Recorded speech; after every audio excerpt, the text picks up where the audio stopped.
Hey guys, welcome back. This is the second episode of Real Estate on the Rocks. I'm excited today. We've got a Clint Nauta from Oak Point Fresh Market, and he brought a couple of whiskeys for us to pour, and we're excited to have him here.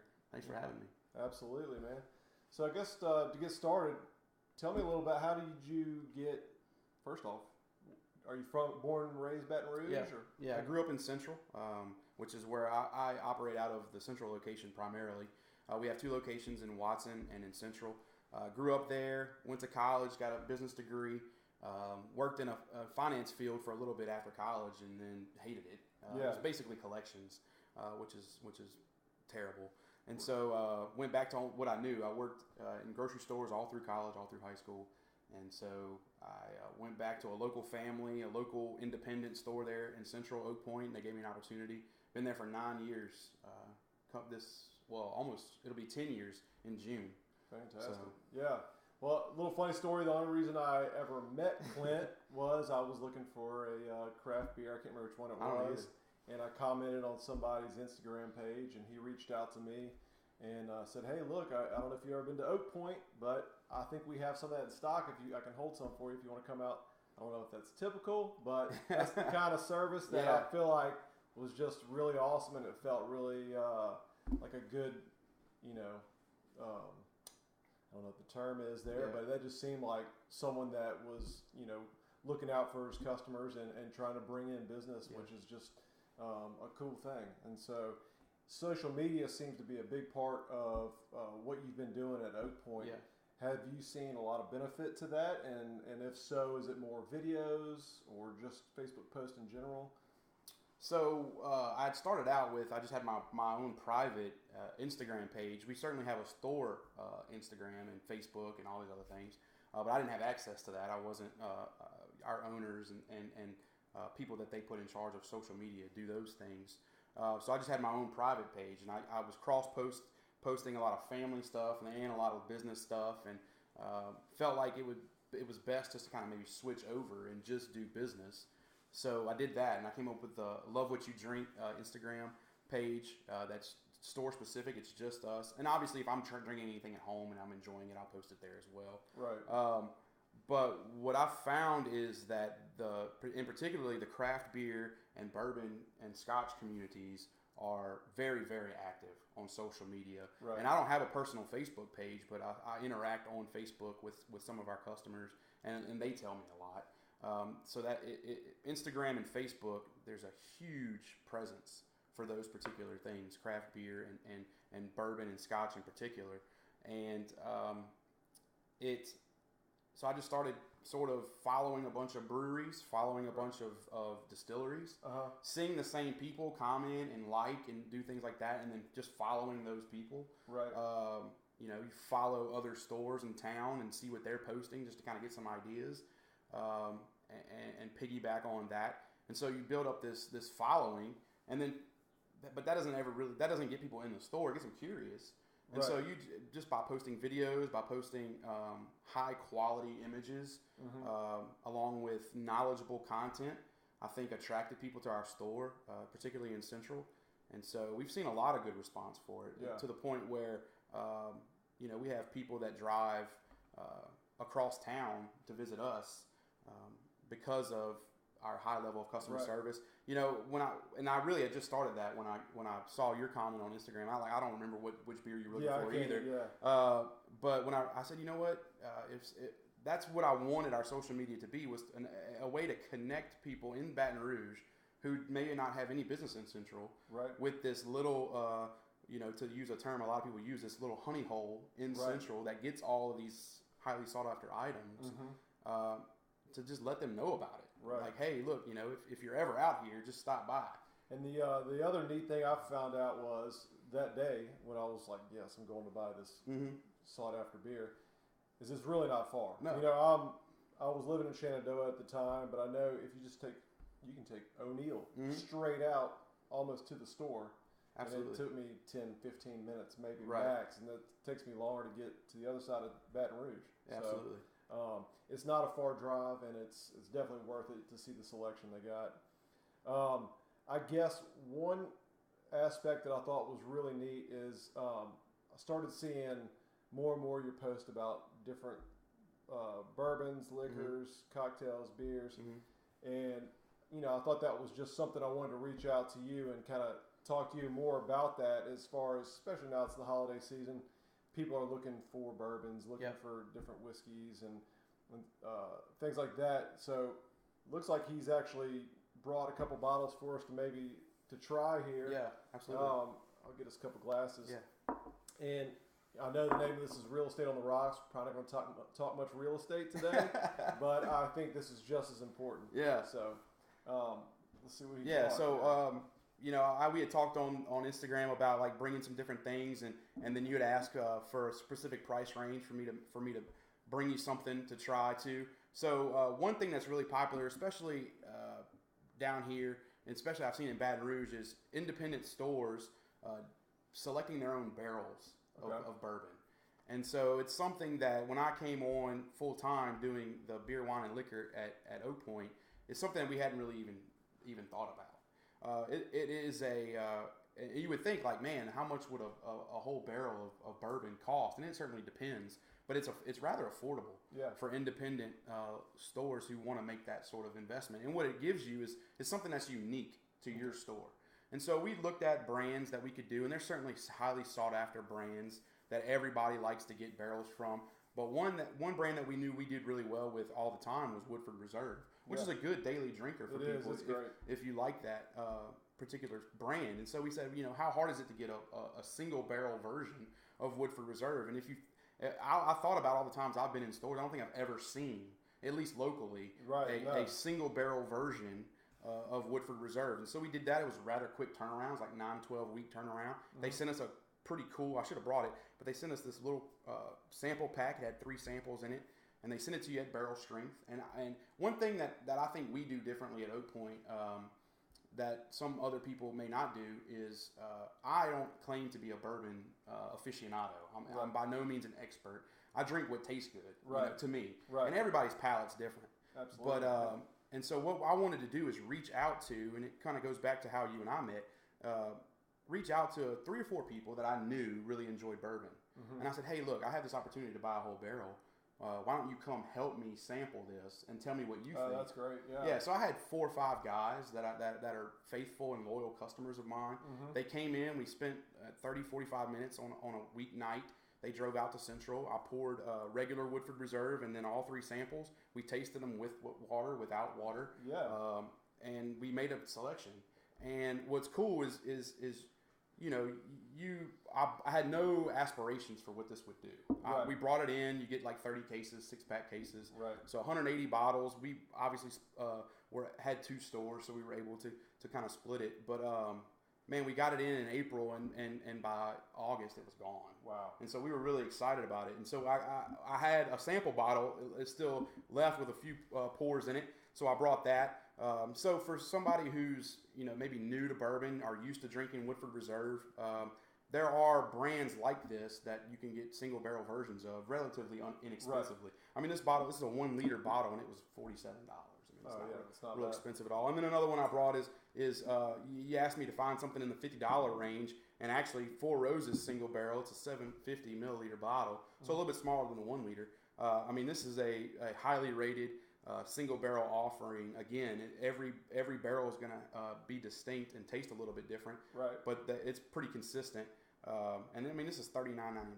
Yeah, and I'm actually excited to try that one. I've been eyeing that one, and I've been reading some on it, and I've never had it. So we'll try the Woodford first, because I think this is a lot better. So a lot different quality. Right. But we'll definitely give this a shot. And how do you typically drink yours? You drink it? I like it. I like it neat. You know. I mean, it just depends. Now, I mean, this Woodford is 90 proof. I mean, it's not which most bourbon is, unless it's barrel strength. Right. So 90 proof. It's not real strong, so it holds up neat without water or ice or anything. Now, if you like to have it chilled, certainly throw an ice ball in there or something like that, but you don't have to.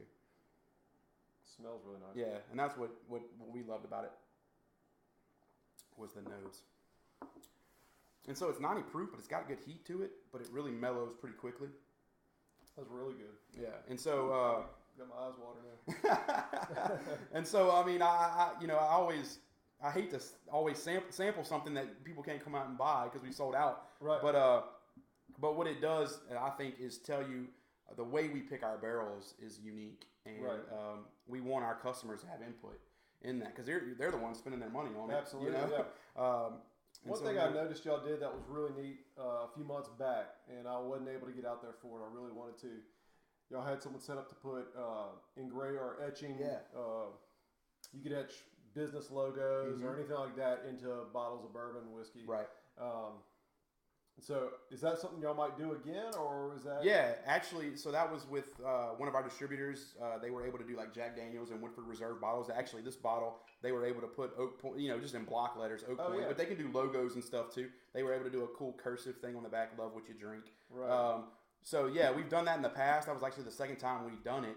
Okay. And we're actually doing something this weekend with Crown Royal, which is probably Louisiana is one of the top states for Crown Royal sales. You don't say. Yeah, right. And so what we're doing this weekend is actually having an embroidery event where people can come buy Crown Royal and they can actually embroider a message or like on the bag. Oh, that's neat. And so with the holidays coming up, it's a cool event. But yeah, we're always looking for unique things to do where we can put a special touch. I mean, this one has our name on it already, but if it has your name on it and it's a gift for somebody, or your business, yeah, and we've done that. Yeah. We did. One lady came by, worked for a local business, and she said, "Hey, I need a case of this because we're doing a door prizes for our annual meeting. Yeah, can you do it?" And we did it for her, and it was a big hit. That's cool. That's really cool.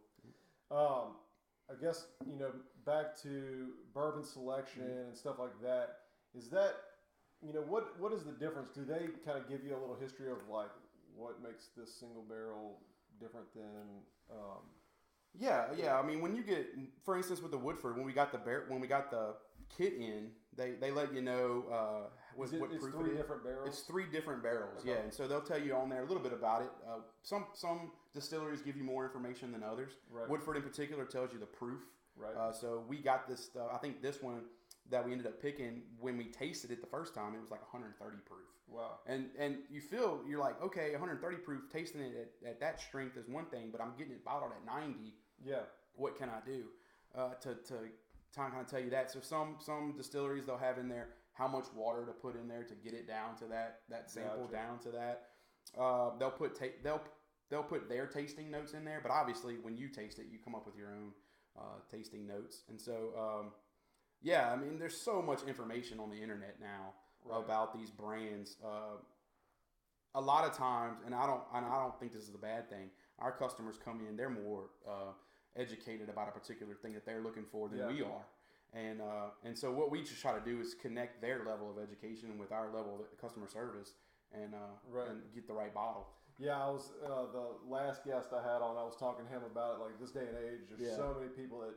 You can find just about any information you want or need, and so it almost makes everybody at least have some expert knowledge. Right. So it's different facets of every different industry where everybody kind of has a little bit of knowledge. If they want to look it up, they can find it.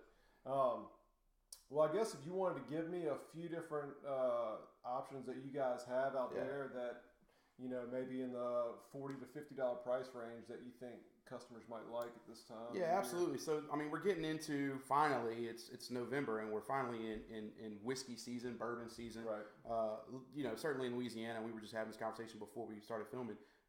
We drink all year round, but it makes it a little easier to drink bourbon when the weather's cool outside. So certainly red wine and bourbon is popular right now. And what I love about our stores, we have something for every price point. We're not those people that you're going to walk in, you get sticker shock because everything's so expensive. Right. You've got great everyday drinkers like Maker's Mark is a wheated bourbon. A lot of people like that. You've got a Buffalo Trace and Elijah Craig and Henry. Elijah Craig's one of my favorites. Henry McKenna, which is to me, and if I plug anything, I mean Henry McKenna is a 10-year-old single barrel that's bottled at 100 proof, and it's right now at our store is $25.99. Wow. $27.99 every day when it's not on sale. So $27.99, you'd be hard pressed to find anything less than $30 that's as good as that. And then you got certainly your next step up. You've got your Four Roses small batch, Four Roses single barrel. You've got your Wild Turkeys, Russell Reserves. I mean, there's all there's a bourbon for every budget, if you could say. And then you got your higher end stuff. And one thing we pride ourselves in is if it's highly sought after and it's allocated, meaning the state only gets so much and only certain people get it. We're on all those lists. Wow. And so you don't have to drive around Baton Rouge looking for it. A lot of times, once those guys run out, we've still got some. Yeah. Because we're kind of tucked away in the corner of the parish. Yeah. So I'm a little sad I'm giving away these tips here. Yeah, right. I'm sure nice all my other people will be too. Right. I called you or I messaged you the other day. I was looking for it was, I guess, Colonel E.H. Taylor. Yeah. Who's that distilled by? So that's a Buffalo Trace product. But they have so many different labels. But the only reason I ever knew about that was someone gave it to me for my, I guess it was my 39th birthday, and delicious. But I slowly drank the bottle. I finally ran out, and I was like, man, I want to get that again. Yeah. So I looked it up online. Apparently, it beat out Pappy Van Winkle and Taste Test and all these other ones, and it's very affordable. Yeah, and that's the crazy thing too, is you have things that are available on shelves in most places that are just as good, if not better, than some of these whiskeys that people are paying hundreds and hundreds of dollars for on the secondary market. And we like those too. We like those rare ones. We like to be able to get those and sell them to our customers at retail, so they don't have to go out and pay secondary prices. But I mean, there's no reason for you to walk into our store and walk out frustrated because you couldn't find something that you like. And that's kind of how I got into bourbon, and was really I would get on my phone and I would Google best whiskey or best bourbon under $40. Right. I didn't want to break the bank, but I wanted something that I could either make an old fashioned, and once you get into it, and it's like, well, you want the more boozy for an old fashioned, and you want the less boozy for just drinking neat or on the rocks. And so I really just started trying a bunch of different ones, and I actually enjoy, I know it's not a bourbon, it's whiskey, but Dickel 8-year, which I enjoyed that one. And Elijah Craig, which I mentioned earlier, is one of my favorites. And that's another thing, too, I know, having kind of thrown myself into the following of bourbon, that there are people who sort of look down their nose at people who enjoy certain brands. And, and that's one thing at our store we don't ever want to be known for. We want you to come in and find what you like, And so if you come in and you're a Crown Royal drinker, I'm not going to turn my nose up at you. I sell the heck out of Crown Royal. It helps pay my paycheck. But I certainly, if you're looking for something a little bit different and a little bit higher end, want to spend some more money, looking for a good gift bottle, we have all those options too. Yeah, and it's also one of those things. I feel like even if you like the high end, there's also a time and day for Crown. Absolutely. Whether you're going to a football game or whatever, it's different. Whether you're having a nightcap by yourself or with your wife or whatever. Yeah, maybe you want the nicer, but you're going out to tailgate or anything like that. So I would love. You want to try the Four Roses? Let's Absolutely, do that too. You want me to get us some fresh glasses? Yeah, you can.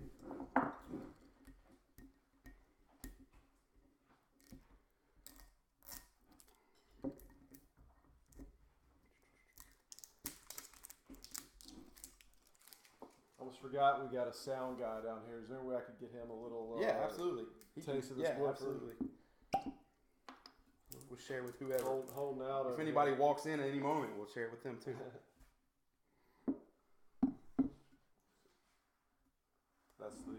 That's the Woodford Reserve store pick. Yeah, it's got a lot of use. You can tell. I see it. I almost shoved it in too far. The topper. Oh, I had to use a corkscrew at one point to get it out of there. Sweet. So this is their single barrel or small batch? This is their single barrel. Okay. And I did some research on because I mean, you can never remember everything about bourbons, but so this is a particular. They have Four Roses has 10 different recipes, mash bills, if you will, that they use, and this is their single barrel is always one of them. I think it's the OBSV, which is a high rye mash bill. So when you drink it, it's going to have a little bit of spice to it. Okay. And but they also use one of their more fruity yielding yeast strains, so it's a good balance to it. And Four Roses is really, really popular. Yeah, it's a high quality bourbon for sure. Gotcha. Have you ever done bourbon tours in Kentucky? I haven't. I haven't been to Kentucky. Hopefully, 2019 will be the year we actually get, because you can do that too as a you can do that as an individual. Yeah. You can go and do those tours and pick your own barrel. I mean, if you got a checkbook and a bank account, you can buy a barrel of whiskey. Right. You know, depending on where you live, you do have to go through a distributor. But yeah, I mean, no distributor's going to snub their nose at you if you want to spend $10,000. I've always wanted to do that. You know, anytime LSU might be playing Kentucky, I've always been like, oh man, I ought to go up there.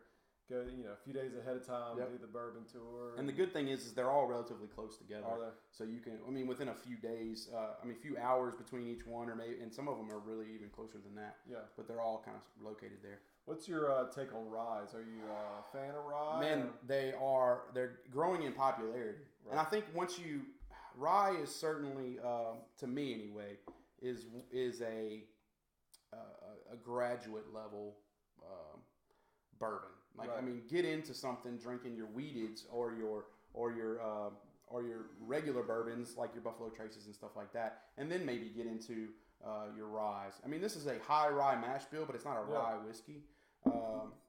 But I mean, you certainly have your like E.H. Taylor does have a rye expression. You've got some like a Bullet. There's several other brands that have rye expressions, and they're a lot spicier, if you will, and they're good. It's just, to me, it's a different animal. Right. I wouldn't say I'm an everyday rye person, but I can appreciate them and enjoy them too. One thing I was going to ask you, I never got to try it, but I know, and this isn't bourbon, this is Irish whiskey. Yeah. But I saw that. Was it Caskmates? Yeah, Jameson and Parish Brewery did a little tie-in. Yeah. Did you guys get any of that? No. So the Parish stout that they did in Jameson barrels was sort of a brewery only thing that they did. And then also I think they took it to competition, or they at least took it to the Great American Beer Festival and had a big deal with it. But that's a really cool concept that a huge global company like Jameson partnered with local breweries in each region. So they did each region. That was my question. I thought maybe they got picked like nationally. No. I think they did several different nationally, and even several different probably in the Gulf South. And then Parish was the one for whatever particular region they were. But yeah, the idea of Jameson aging their whiskey in barrels and then sending those barrels to a brewery. The brewery ages beer in them. Yeah. And then what Caskmates, what that video you're referring to is then the breweries send the barrels back to Jameson, and then Jameson puts their Irish whiskey back in it for a shorter period of time. Huh. So you wouldn't think it'd make that big a difference, but their IPA edition for sure, Jameson's already smooth, and so you drink it and you're like, oh wow, this is smooth like regular Jameson, and then on the back end you get the citrus and grapefruit kind of notes from an IPA, and it's actually discernible. Yeah. That's interesting. Even if you're not an everyday Irish whiskey drinker. Man, this is phenomenal. This is really good. So, I mean, I think characteristic, and when we knew this when we bought it and knew this when we sold it, this drink's a lot hotter than a 90 proof bourbon. It's got a little bit more of a bite to it. This is very mellow, and which is actually Four Roses is sort of trademark. They say, stay mellow. Yeah. Do that? Yeah. And so but I mean, that's the first time I've had it in a while, and I mean, it's always fantastic. And for $40, man, I mean, you could almost make that a daily drinker for $40 if you're drinking it by yourself. Exactly. And I mean, I wouldn't, like I said, I wouldn't snub my nose if you made an old fashioned or a Manhattan with it. Do what you like, And do you know? I mean, I don't know how far you go into cocktail making or anything like that. Are you looking for something boozier for a higher? I mean, anytime you mix something, you might be looking for a higher alcohol content just so it holds up, the flavor holds up. If you're drinking something like, I mean, not to use, it's not a bourbon, but if you're drinking something like Fireball or a mixer or a liqueur, those are typically lower in alcohol content because you're mixing them, and so it kind of lends a flavor to it, but it doesn't have to stand on its own. When you're making a Manhattan or even a Cosmopolitan, something that has a higher alcohol content, 80, 90 proof, is going to stand up better. So if you make a Manhattan with a barrel strength bourbon, you just can expect to have more of that oak, more of that caramel, vanilla, whatever that comes out in the bourbon in your Manhattan or your old fashioned or your whatever you're making. So I mean, it's all to taste. If you like your mixed drinks to taste more like the mix than the drink you're making it with, certainly use a lower alcohol content. Right. If not, use something that's over 100 proof. So outside of bourbons and whiskeys, what what spirit or what alcohol are you selling more of? Is there something that you see a kind of a trend towards? Whether it's flavored vodka, or whatever, I mean, certainly all those things have their audience. One thing that I think has taken everybody by surprise in South Louisiana, and I think it has a lot to do with the fact that our climate here is warm, like 10 months out of the year, is rosé wine. Everywhere. Yeah, it's everywhere, and it's exploded. I think Louisiana, the South in general, the percentage-wise, it's over 100% growth in that particular style of wine, and we've certainly seen that at our store. I actually saw somewhere a rosé flavored vodka. Yeah, oh yeah, they've got those. Yeah, and so everybody's jumping on. I mean, that's the thing. Rosé's a trend. Well, then you're going to start seeing it in all kinds of things. It's not beer, but you know what I'm saying, like the Smirnoffs and the Trulies and all those waters and stuff like that. I've actually even seen recently. Can't remember which brewery it was, but they were doing a brut IPA, so like a champagne IPA or something. Yeah, which that doesn't really appeal to me, but I haven't tried it, so it might be delicious. And that's my mindset. It's like I'll try anything once. Exactly. And look, I can enjoy the fruity, sort of low alcohol drinks, and I can enjoy the strong, high proof bourbons by themselves too. I think you got to kind of be flexible, and certainly in my position, when you're offering people advice on what to drink, a lot of times, or at least helping them figure out what they like, it helps to have a diverse palate. Like I said, I'm not going to judge anybody for what they drink. Exactly.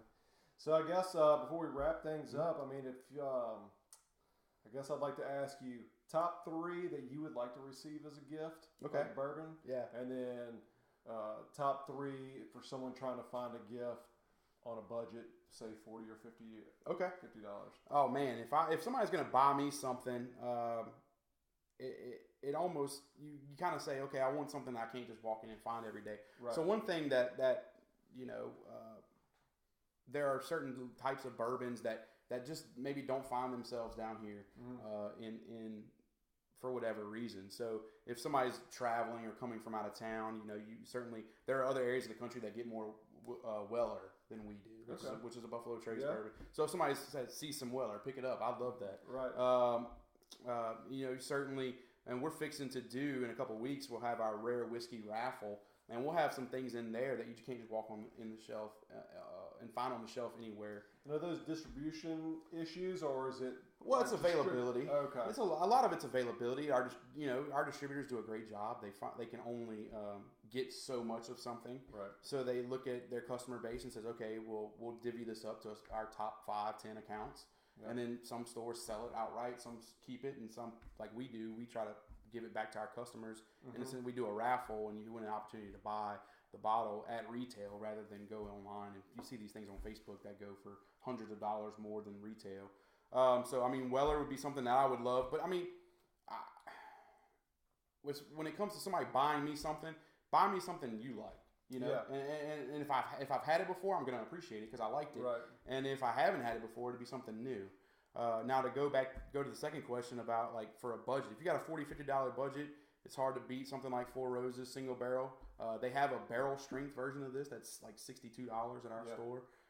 So that for the Four Roses drinker, if they don't splurge a lot, get them that. Elijah Craig has the same thing. They have an everyday $24, $25.99, and they have the $62, $63 barrel strength version of that one whiskey of the year. You've got your 1792s, which a lot of people might know about because the warehouse collapsed. That's right. Yeah, and the barrels were everywhere, but they have several extensions too. So whatever you're looking for, we can certainly help you find something. And look, there are a lot of great stores all over the city that pride themselves. We want to support anybody who's independent and local. Stay out of the big box stores and come and visit your neighborhood people. Right. I mean, in anybody that's looking for bourbons or craft beers or anything like that, I'm sure to stay out of the big box stores for those. I mean, you're just going to find a much better selection, much better help, just all around. Well, Clint, I really appreciate you coming out. Yeah, appreciate man. you bringing these to pour. Yeah. And I'm looking forward to coming up to the store and maybe getting some more whiskeys there. Awesome, man. We got to see you. Yeah, man. Appreciate it, Clint. Thanks, guys. Man, that's really good.